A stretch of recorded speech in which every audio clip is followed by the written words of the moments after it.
இன்னைக்கான ஜோதிட பதிவுல நம்ம பார்க்க போற தகவல் என்ன அப்படின்னு கேட்டீங்கன்னா, பொதுவா ஒரு ஜாதகத்தை பார்க்கும் பொழுது அல்லது இரண்டு ஜாதகங்களுக்கு பொருத்தம் பார்க்கிற பொழுது குறிப்பா ஒரு விஷயத்த நோட் பண்ணணும். என்னென்ன அப்படின்னு கேட்டீங்கன்னா, நிறைய விதிமுறைகள் இருக்கு. ஒரு ஜாதகத்தை சேர்க்கணும் அப்படின்னா அந்த ஜாதகத்துக்கு ஏராளமான விதிமுறைகள் இருக்கு. ஒரு ஆண் ஜாதகத்தையும் பெண் ஜாதகத்தையும் இணைக்கிறதுக்கு. ஆனா இணைக்கவே கூடாது அப்படிங்கிறதுக்கும் சில விதிமுறைகள் இருக்கு. அதுல குறிப்பா இன்னைக்கு நம்ம பார்க்க போறது, இந்த ஒரு விஷயம் இருந்துச்சு அப்படின்னா கட்டாயம் அந்த ஜாதகத்தை சேர்க்க வேணாம் அப்படின்னு சொல்லிடலாம்.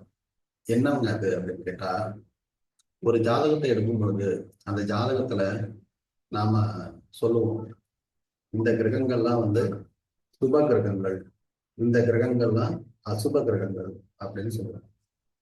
அப்படி இந்த சுப கிரகங்கள் அசுப கிரகங்கள் அப்படின்னு சொல்லக்கூடிய இந்த நிலை எப்படி வருது அப்படின்னு கேட்டீங்கன்னா, இயற்கை சுபரா குரு, புதன், சுக்கிரன், வளர்பிறை சந்திரன், இவங்கெல்லாம் இயற்கை சுபர். அசுபர் அப்படின்னு எடுத்துக்கிட்டோம்னா சூரியன், செவ்வாய், சனி, ராகு, கேது இவர்களை தான். அப்போ இந்த சூரியன், செவ்வாய், சனி, ராகு, கேது, இந்த அஞ்சு கிரகங்களும் அசுபத்தன்மையை வெளிப்படுத்தக்கூடியது. ஏன் அசுபத்தன்மை அப்படின்னு சொல்றோம்னா, சூரியன் அப்படிங்கிறது ஒரே நேர்கோட்டுல சென்றது.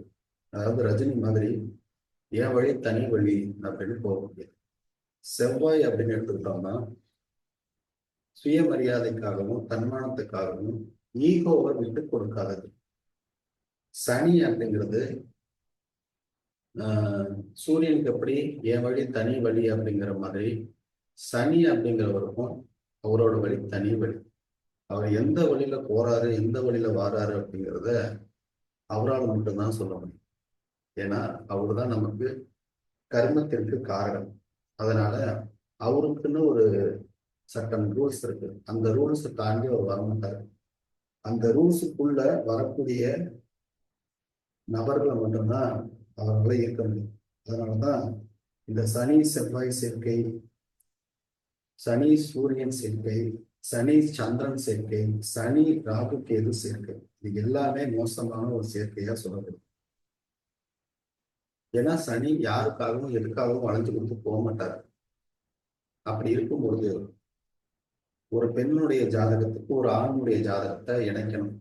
இப்போ இந்த அஞ்சு பேர் தான் ஒரு நபர் விட்டு கொடுத்து போவாரா, தன்மானத்தோட இருப்பாரா, ஒழுக்கமா இருப்பாரா அப்படிங்கிறத சொல்லும்.